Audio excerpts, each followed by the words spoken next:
عليكم ورحمة الله وبركاته. عمو جمال في قصة جديدة وجديدة. عمو جمال قصص جميلة للأطفال. عمو جمال قصص كلها خيال في خيال، حكايات للولاد وللبنات. ما تنسوش تشملوا اشتراكات وتفعلوا الجرس وتعملوا لايكات. استنونا في قصة جديدة اسمها الصديق الحقيقي. استنونا لحظات وارجع لكم تاني.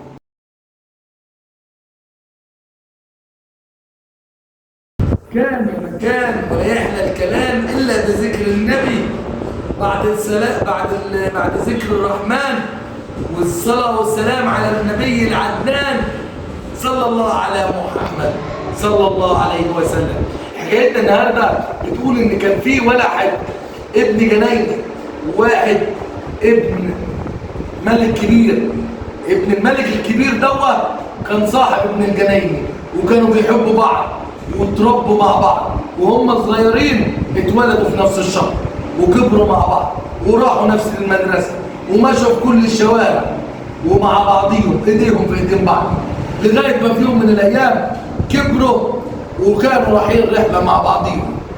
نام ابن الملك وابن البستان نام جنبه، بس صحي لقي 3 حمامات. الحمامه الاولى بتقول ابن الملك ده هيموت، تقع تفاحه، التفاحه دي مسمومه هياكلها هيموت مسموم. قالت الحمامه الثانيه ولو ما ماتش من الحمامه من التفاحه هيموت من فرسه بيضه يركب عليها هيموت. ولو ما ماتش الثالثه قالت لو ما ماتش من الحصان او الفرسه البيضه هيموت من تعبان ليله فرحه. سمع الكلام دوت ابن البستان، بس الحمام قالت 3 حمامات قالوا وصاحبه لو قال له على السر ده هيتحول الى حصى، الى حجاره يعني. لفت الايام وماشيين وقعد عليهم تفاحه. ابن الملك جاي يمسك التفاحه، ابن البستان ضرب ايده طير منه التفاحه. ابن الملك غضب منه وقال له انت اول مره تعمل كده. قال له يا مولاي انا ما اقدرش اقول لك ليه عملت كده بس سامحني. قال له انت اول مره تعمل كده انا مسامحك. عدت السنين والايام وراح الامير اتجوز بنت، وفي يوم من الايام راح وقالت له يلا فسحني، وكان معاه ابن الجنينه. كان فرس الامير سودة. الاميره اللي خدها طلعت فرسه بيضه وقالت له معلش اركب الفرسه البيضه بتاعتي وانا اركب الفرسه السوداء بتاعتك. ابن البستان ما رضيش، فضل يمين شمال شرق غرب، يا عم ما تركبهاش. قال له انت لا مالكش دعوه، انا هركبها وانا هعمل اللي انا عاوزه. وبعد شويه استخبى ابن الجنيني ورا شجره وبالسهم وضرب الفرس. ماتت الفرسه في اللحظه. ابن الامير قال له ايه الحكايه؟ انت تاني مره والتفاحه؟ قال له لا سامحني. قال له قول لي ايه اللي بيحصل؟ قال له ما اقدرش اقول لك ايه اللي بيحصل.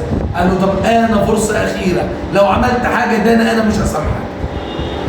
اتحدد يوم الفرح والامير اتجوز ودخل جوه لقي ابن الجنيني جوه الاوضه وماسك سكينه. قال له انت جاي تقتلني؟ قال له لا انا مش جاي اقتلك. قال له طب يلا قول لي انت دخلت ليه؟ ابن الجنيني قال له عارفين قال له ايه؟ استنوني بعد الفاصل ارجع لكم تاني بسرعه. المهم يا ولاد رجع الامير وقال له لا تقول لي لا اقتلك، انت دخلت بالخنجر ده ليه؟ عاوز تموتني؟ فاكر التفاحه؟ فاكر الفرسه البيضاء؟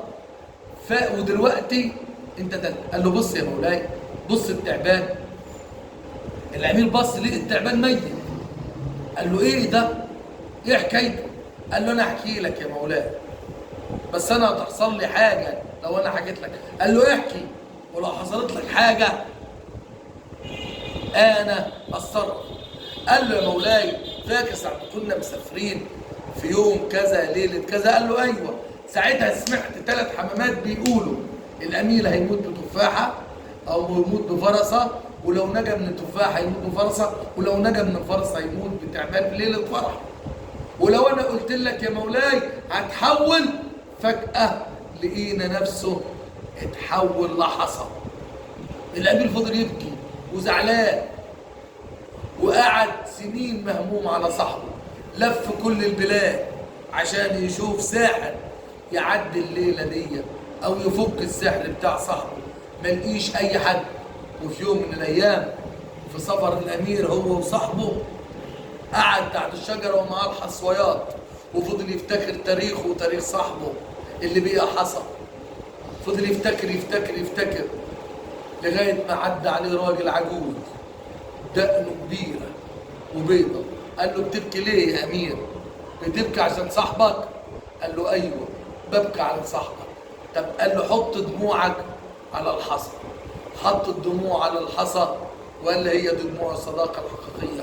مرة واحدة الحصى رجع تاني ابن الجنايني، والأمير خده في حضنه وخلاه وزير ليه. أما بقي ملك.